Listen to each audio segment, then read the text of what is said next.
Kalau menurut Aristoteles, waktu mendahului alam semesta. Karena alam semesta ini kan logikanya diciptakan. Kalau dia diciptakan berarti ada fase, tidak ada kemudian ada. Fase tidak ada ini kan ada waktu sudah kan.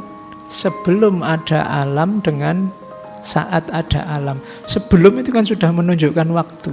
Cuma ya kalau dipikir nanti bulat. Sebelum Allah menciptakan waktu, apa sudah ada waktu?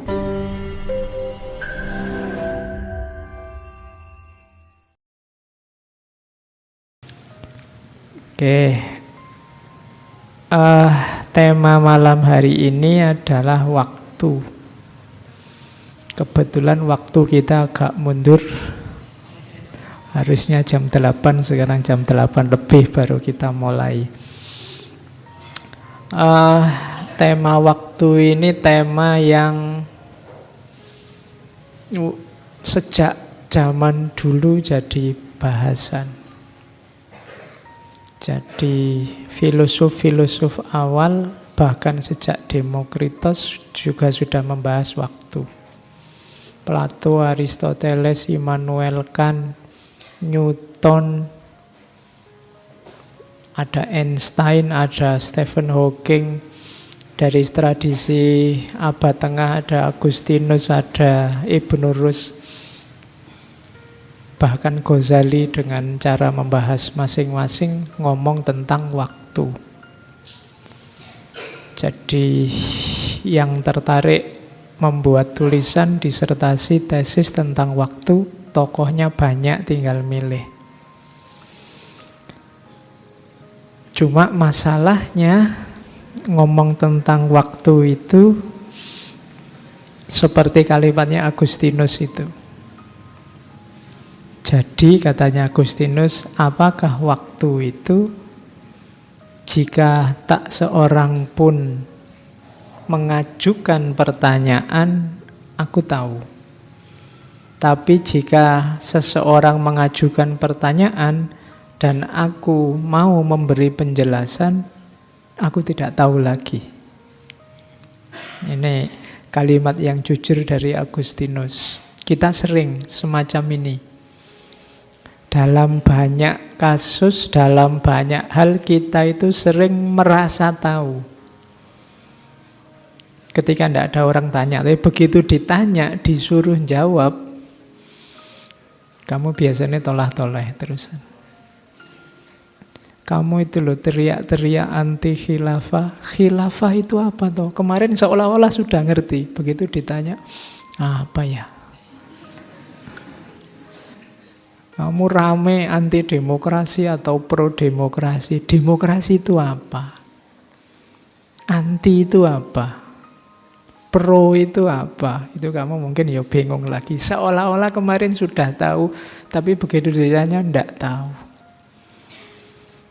Makanya kalau kalian belajar mantek, bab pertama kitab mantek itu takrif. Definisi. Definisi itu melatih kepandaian kita mendefinisikan sesuatu, menjelaskan sesuatu. Nah ini dialami oleh Agustinus. Begitu saya ngomong waktu kan kalian rasanya sudah tahu saja ya semacam itulah Pak waktu. Bayanganmu mungkin jam, kalender, apalagi waktu Indonesia bagian Barat, WIB, WIT, kan cuma itu yang ada di pikiranmu kalau ngomong tentang waktu. Pagi, siang, sore, malam, ngomong waktu selalu begitu. Atau waktu makan, waktu tidur, waktu pacaran, waktu apel, itu bayanganmu hanya itu tentang waktu. Tapi begitu kamu ditanya, waktu itu apa? Agustinus jawab, begitu ada yang tanya dan aku mau menjelaskan, macetlah penjelasannya. Seolah-olah aku tidak tahu lagi. Tugas filsafat yang paling dasar adalah clarifying konsep. Clarifying konsep itu memperjelas konsep sesuatu. Ini persis kayak definisi tadi. Kita sering ngomong, sering diskusi, bahkan sering debat dengan orang. Tapi jangan-jangan kita tidak paham konsepnya, atau jangan-jangan konsepku dan konsepmu beda. Misalnya tentang khilafah tadi, yang sini ngomong khilafah bayangannya kayak dinasti, ada rajanya, sementara yang sana ngomong khilafah itu inni ja'ilun fil ardi khalifah. Makanya yang sana ngeyel, nggak boleh kita anti khilafah. Yang sini janganlah, ndak harus, itu istiadatnya manusia kok. Wong beda konsep. Jadi beda definisi. Maka clarifying konsep dulu. Ayo diperjelas konsep dulu. Oke. Nah, sama kayak waktu ini problem perennial juga. Ayo kita perjelas apa itu waktu. Tiba-tiba saya teringat Gibran di The Prophet, sang nabi itu.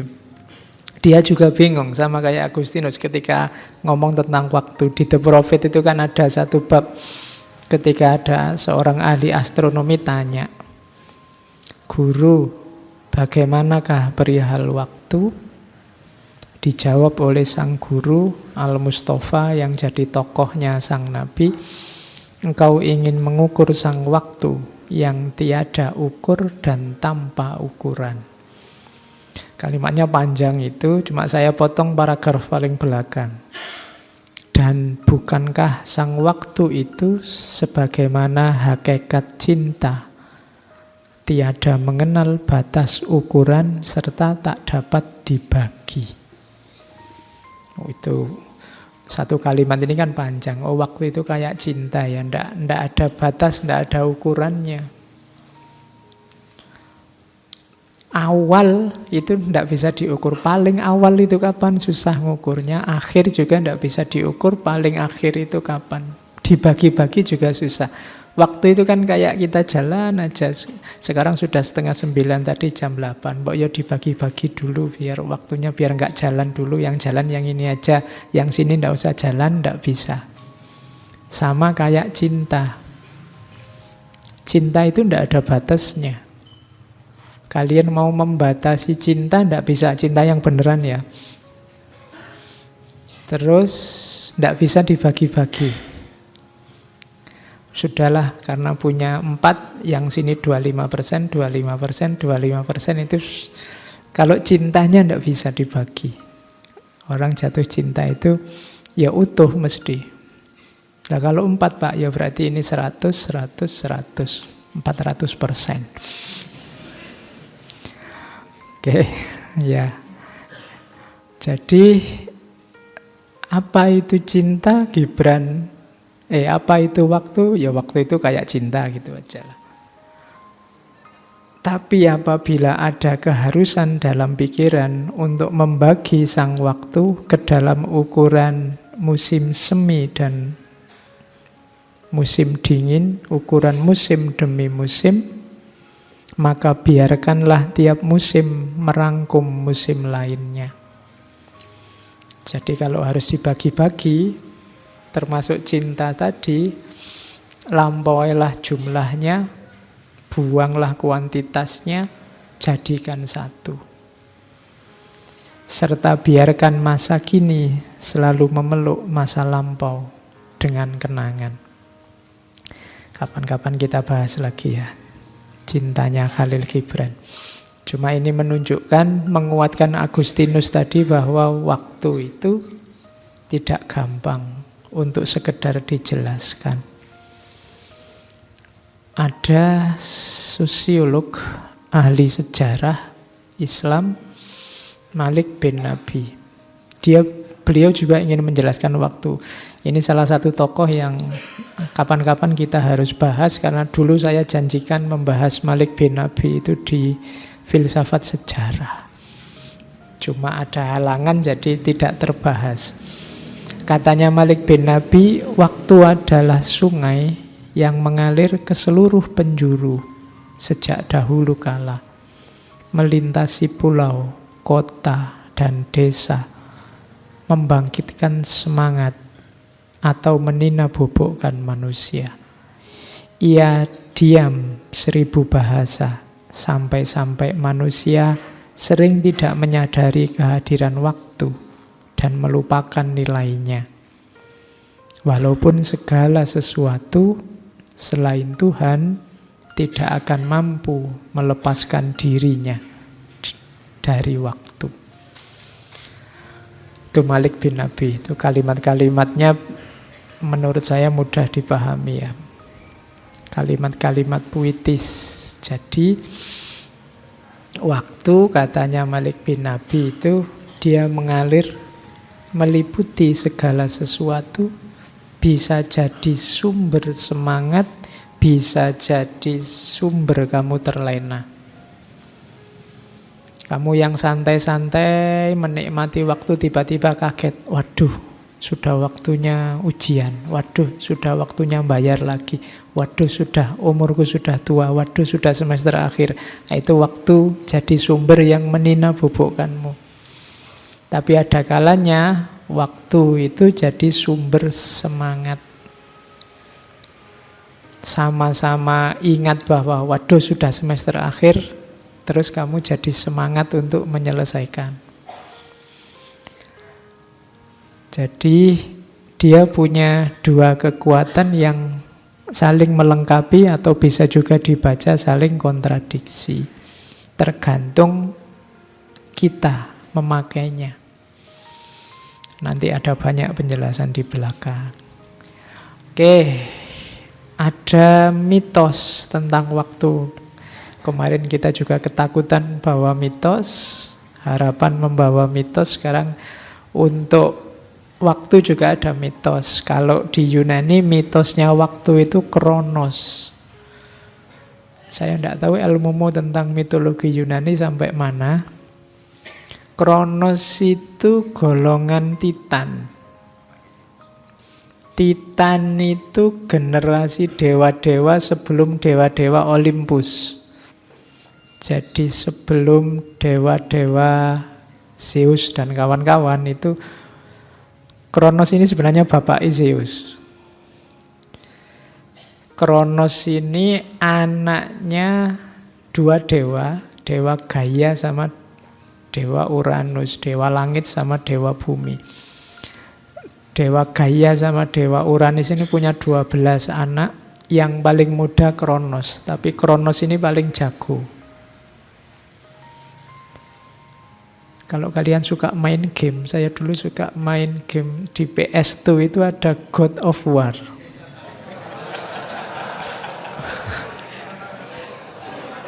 Ayo, kamu masih suka enggak? Kalau sekarang sudah God of War 3 sudah ada yang punya Jepang. God of War itu perang antara Titan sama dewa-dewa Titan sama Olympus. Yo nanti carian nih. Kamu penggemar game enggak? Nah, jadi karena nanti yang meruntuhkan dinasti Titan ini dewa-dewa Olympus, Zeus dan kawan-kawan. Kronos ini nanti ada yang meramalkan bahwa yang akan meruntuhkan kekuasaanmu adalah anakmu sendiri. Maka terus anak-anaknya dimakan semua, termasuk itu yang di situ ya. Ada Poseidon, ada Hades, ada Hera, ada Demeter, ada Hestia. Itu dimakan semua oleh Kronos, tinggal Zeus. Cuma Zeus ini disembunyikan oleh ibunya waktu lahir. Nah, nanti akhirnya yang bisa menaklukkan Kronos ini Zeus.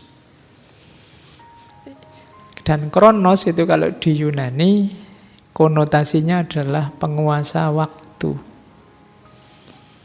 Mungkin membacanya waktulah yang melahirkanmu, tapi hati-hati.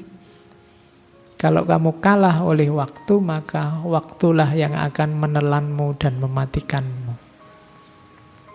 Jadi dari situlah mitologi Kronos kemudian diasosiasikan dengan waktu. Kalau kalian mungkin kenalnya Zeus ya. Kalau Zeus itu di Gunung Olympus.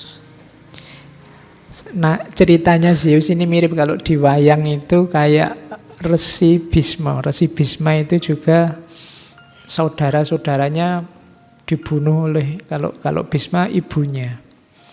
Jadi Bisma itu 8 bersaudara. Kakaknya yang nomor 1 sampai nomor 7 oleh ibunya Dewi Gangga itu dibuang ke laut untuk menyelesaikan karma.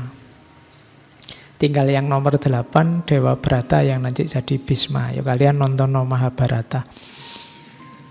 Ya, dan nanti Bhisma ini kan yang jadi cikal bakal nanti munculnya dua kubu antara Pandawa sama Kurawa.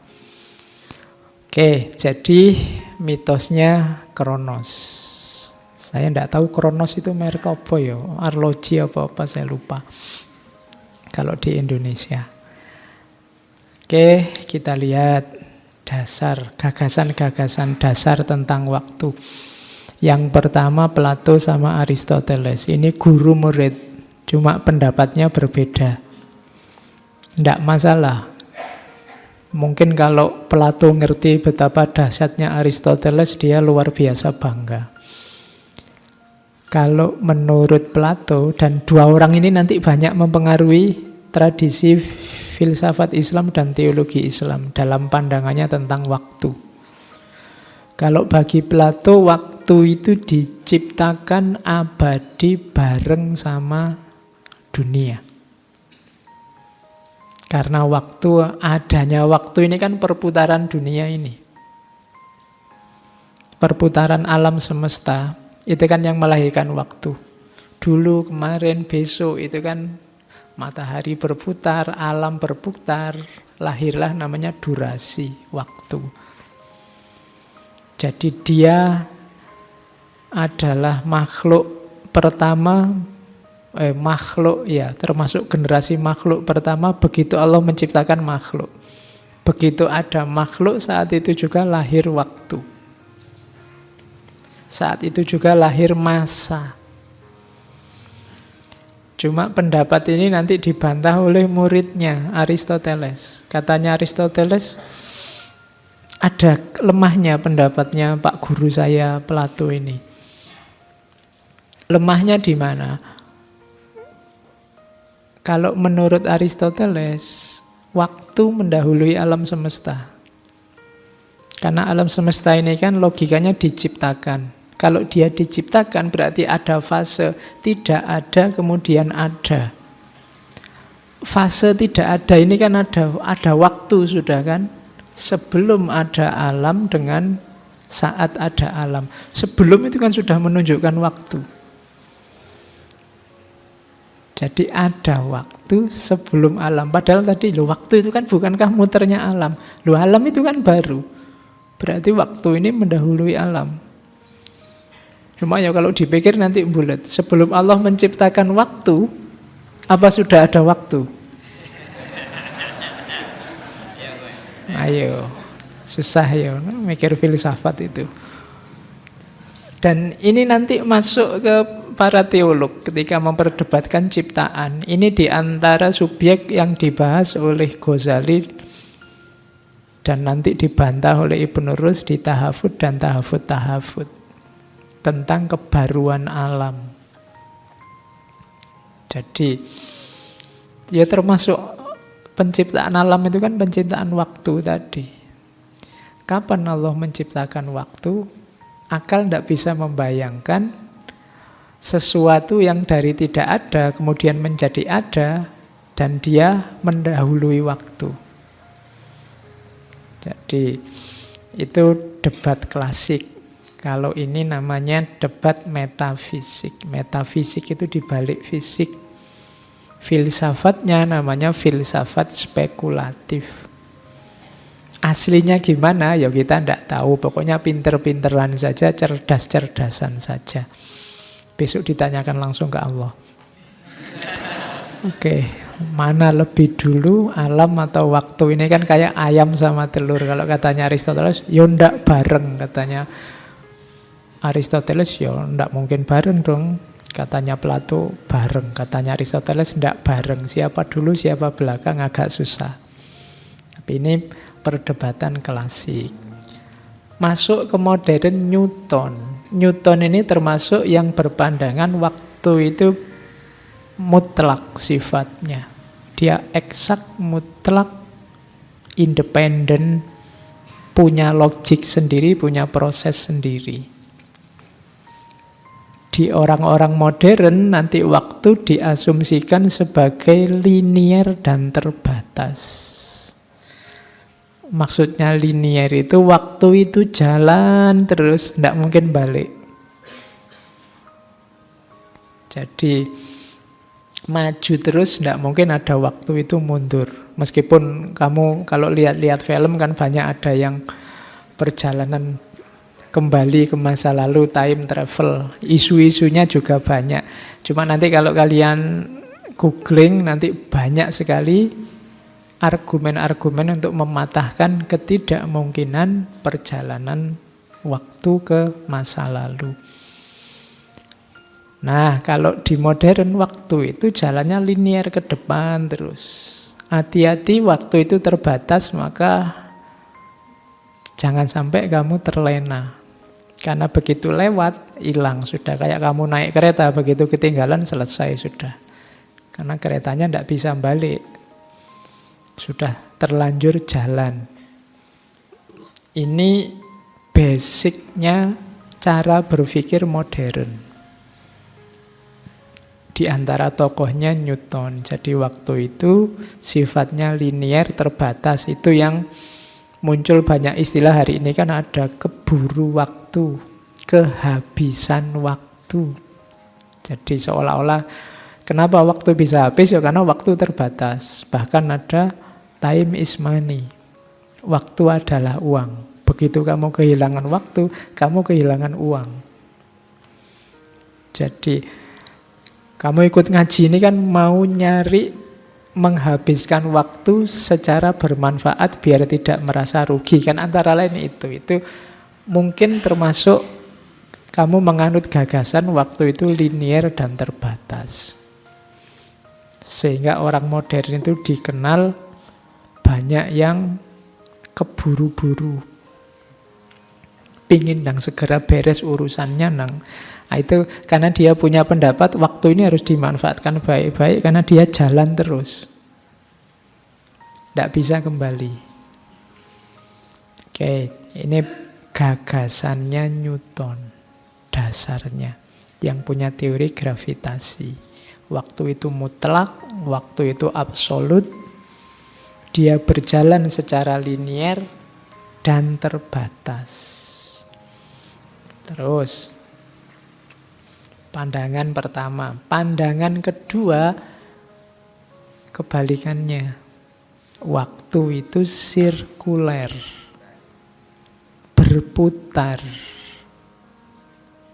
Jadi tidak jalan habis, tapi apa balik. Ya mungkin dari segi kuantitas waktu itu bisa hilang, tapi dari segi kualitas dia bisa balik. Jadi waktu itu berputar ulang. Waktu itu melingkar. Dia ada pola-polanya. Waktu itu bukan sumber daya yang tak terbatas, yang terbatas, tapi dia tidak terbatas, berulang terus. Coba perhatikan waktu real dalam misalnya Indonesia. Indonesia itu dulu zaman penjajahan kita perang, terus merdeka.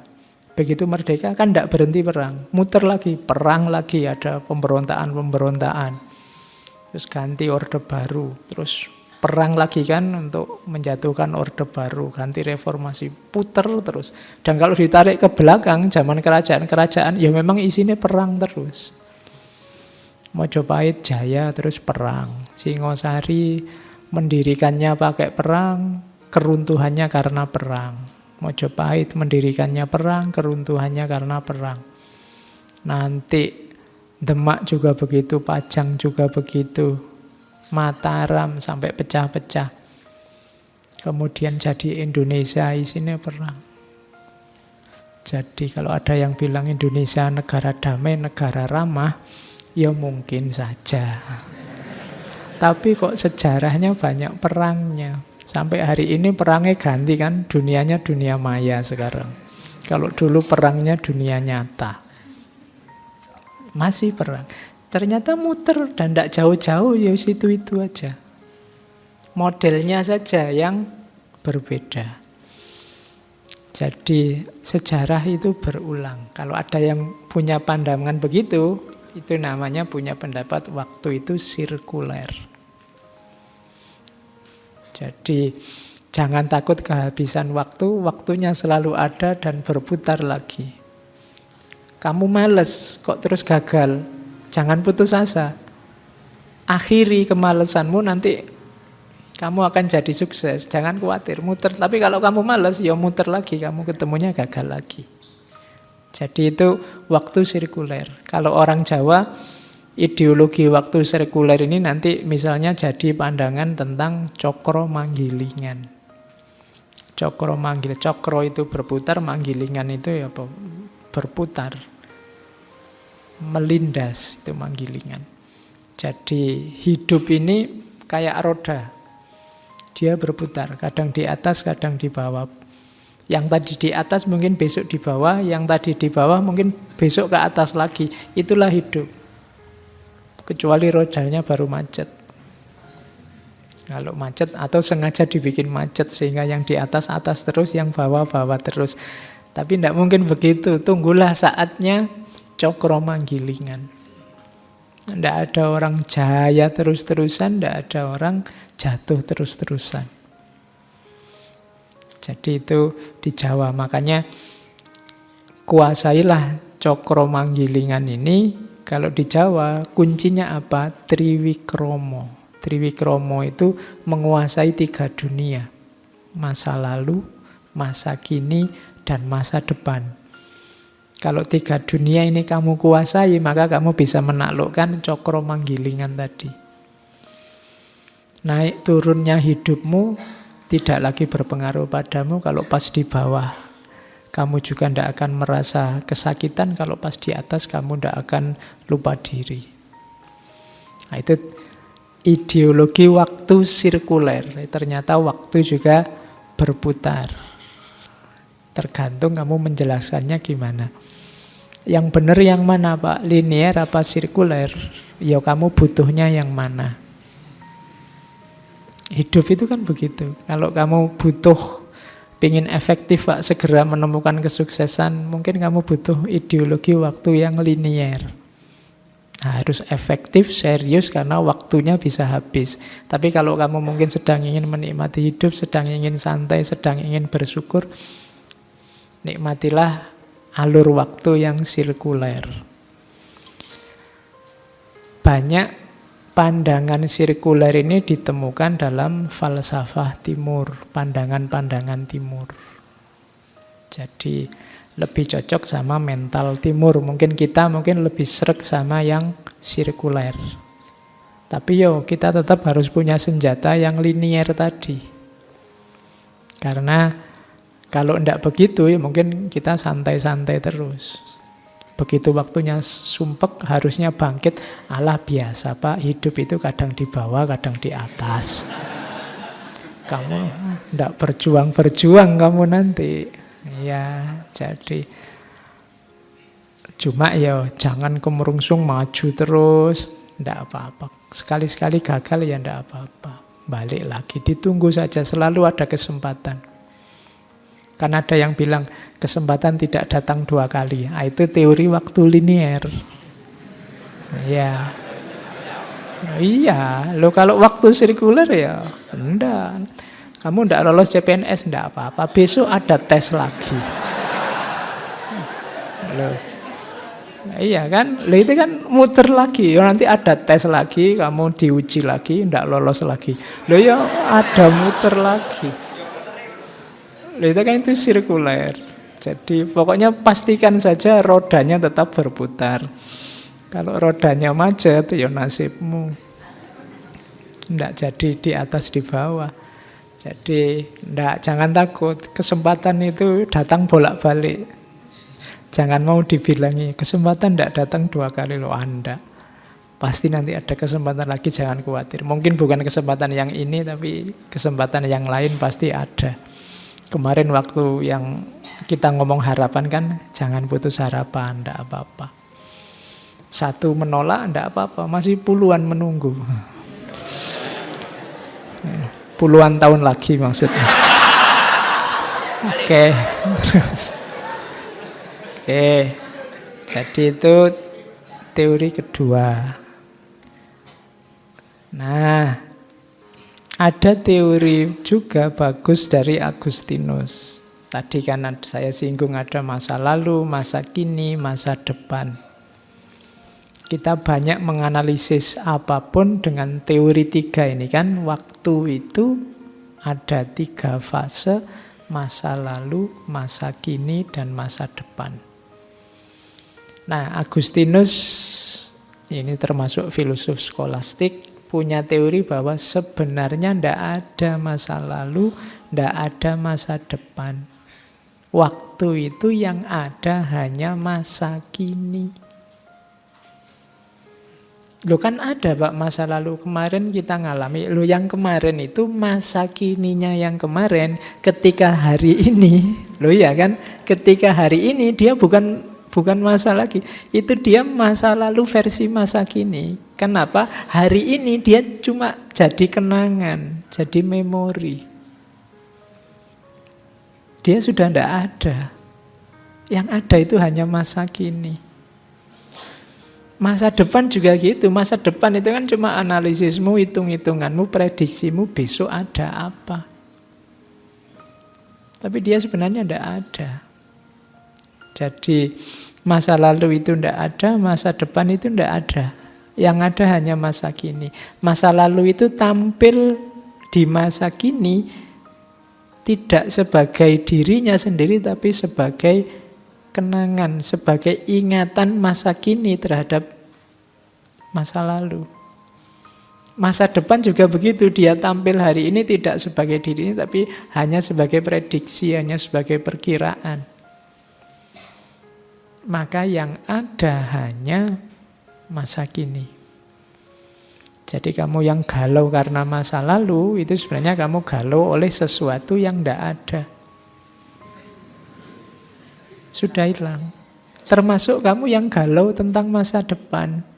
Besok saya mau jadi apa, itu kamu sumpek, sedih tentang sesuatu yang tidak ada. Wong tidak mesti begitu kok kamu. Pak, saya besok jadi apa Pak? Rasanya saya itu suram masa depan saya. Loh kan suramnya itu besok, dan itu tidak mesti suram. Kok kamu sudah sedih sekarang? Gitu loh. Wong itu masih besok. Indonesia kira-kira sekian ribu tahun lagi akan hancur. Loh ya kan masih besok, lah kok kamu sumpeknya sekarang? Gitu loh. Mbok sudah yang besok urusan besok, yang kemarin sudah lewat. Hidup kita di masa kini, itu kan maunya Agustinus. Nikmati saja yang sekarang. Sama aja Pak, sekarang juga sumpek. Ya paling enggak kan sumpeknya enggak double 3. Karena masa lalu dan masa depan. Tapi masa kini saja. Sibukkan dirimu dengan masa kini.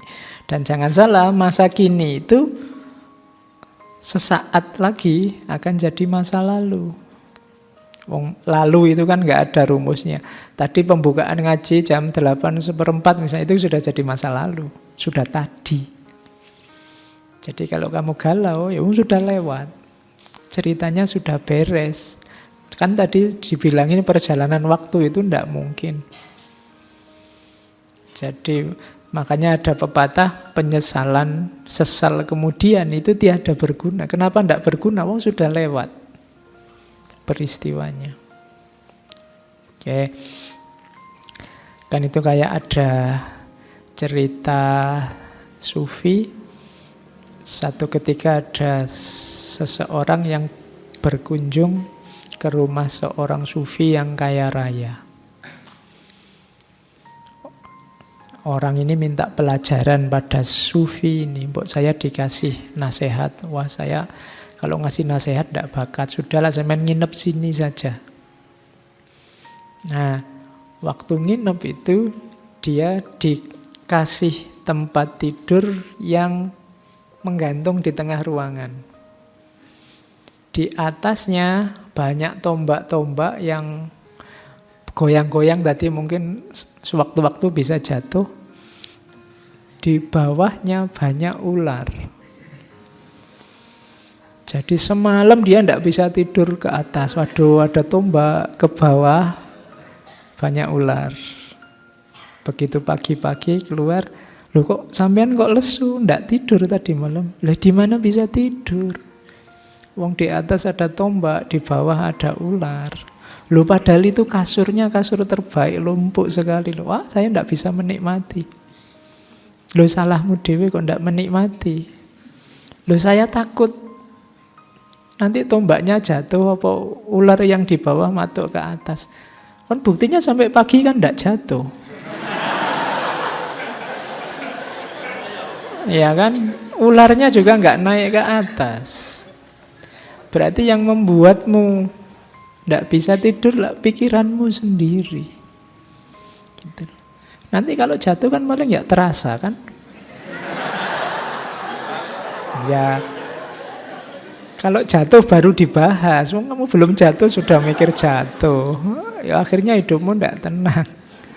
Oke, yaitu pelajaran ini tadi kan. Jadi kiasan tentang fokuslah pada masa kini. Oke, itu pelajaran dari Agustinus. Makanya nanti Agustinus ngajari lagi, terus gimana cara ngukur waktu. Nah ini juga unik dari Agustinus. Agustinus, kalau kita kan kayak Plato sama Aristoteles debatnya tadi. Kalau kita, waktu itu karena gerakan benda-benda, gerakan bintang-bintang, gerakan matahari. Katanya Agustinus salah. Buktinya apa? Agustinus ngasih ilustrasi Yosua. Yosua itu kalau di Islam Nabi Yusha bin Nun. Yusha bin Nun itu yang melanjutkan Nabi Musa. Jadi Nabi Musa itu meninggal sebelum Bani Israel masuk ke tanah yang dijanjikan itu. Nanti yang melanjutkan perjuangannya Nabi Musa beliau Yusha bin Nun. Yang di teman-teman tradisi Kristiani disebut Yosua. Nanti ada kitabnya khusus, kitab Joshua. Nah, Yusha bin Nun ini nanti yang bisa menaklukkan Kan'an. Kan'an itu daerah Palestina, Libanon, Yordania sekarang. Satu ketika Yusha bin Nun ini mau perang, menaklukkan satu daerah, cuma mungkin tempat yang mau ditaklukkan agak jauh, dia jalan sampai ke tempat untuk perang itu sudah sore. Mungkin itu hari Jumat, karena kalau hari Sabtu kan tidak boleh ngapa-ngapain. Ya, kayak di kita hari Jumat. Nah, mungkin sampai sana Jumat sore. Wah ini gawat ini, pasukan sedang semangat mau perang ini, kalau ditunda besok bisa kalah ini. Akhirnya Yusha bin Nun madep ke matahari, dipentelengi mataharinya. Saya mengemban tugas dari Allah, engkau juga mengemban tugas dari Allah. Terus berdoa sama Allah, tolong mataharinya suruh berhenti sebentar. Ya, kita menaklukkan daerah ini, tapi mataharinya jangan tenggelam. Kalau zaman dulu, kalau matahari tenggelam itu kan tidak boleh perang. Kalau sekarang kan kebalikannya, mau perang nunggu matahari tenggelam. Oke. Nah, mataharinya berhenti. Tapi terus bisa menaklukkan dan menang. Terus mataharinya jalan lagi. Kalau di ceritanya wayang kan ada itu kan, waktu Arjuna bersumpah mau membunuh Jayadrata. Jayadrata ini yang bunuh anaknya Arjuna namanya Abhimanyu. Jadi dia bersumpah, pokoknya besok kalau sampai matahari terbenam, saya tidak bisa bunuh Jayadrata, aku yang bunuh diri. Itu kan Arjuna. Krishna sumpek ini, waduh bikin sumpah aja kok yang marahi sumpek. Dan Jayadrata tahu sumpahnya Arjuna ini, terus dia sembunyi. Pokoknya hari itu dia tidak kemana-mana, dilindungi, disembunyikan, biar tidak keluar. Pokoknya nggak usah perang aja, lumayan sudah Arjuna nanti bunuh diri. Itu kan sudah sore, mataharinya mau turun, sama kasusnya. Cuma kalau Krishna mataharinya nggak disuruh berhenti, cuma ditutupi pakai senjatanya cakra itu. Begitu mataharinya ditutupi, orang teriak-teriak, wah sudah sore ini, wah ini semua ngumpul pengen lihat gimana Arjuna bunuh diri. Termasuk Jayadrata, dia juga pengen lihat Arjuna yang bunuh diri. Begitu Jayadrata keluar, senjatanya diambil, masih siang. Terus kelihatan, nah itu dia Jayadrata. Ceritanya wayang begitu. Nah ini dipakai oleh Agustinus.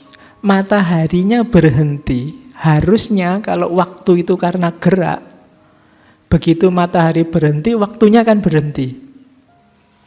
Tapi ternyata kan tidak. Kita bisa tanya berapa lama matahari berhenti. Loh itu juga waktu. Matahari berhenti 2 jam Pak. Loh itu kan sudah waktu juga. Mataharinya enggak muter loh, tapi waktunya tetap ada kan. Berarti waktu itu mungkin bukan pergerakan benda-benda. Sudah setahun loh Pak, mataharinya enggak muter-muter misalnya. Loh, tahun itu kan waktu. Padahal menurutmu kan waktu itu karena matahari berputar sampai di orbitnya atau bumi mengelilingi matahari nanti 365 hari, kita sebut setahun. Tapi mungkin buminya mandek atau mataharinya mandek, tetap kan kita tanya berapa lama bumi tidak berputar.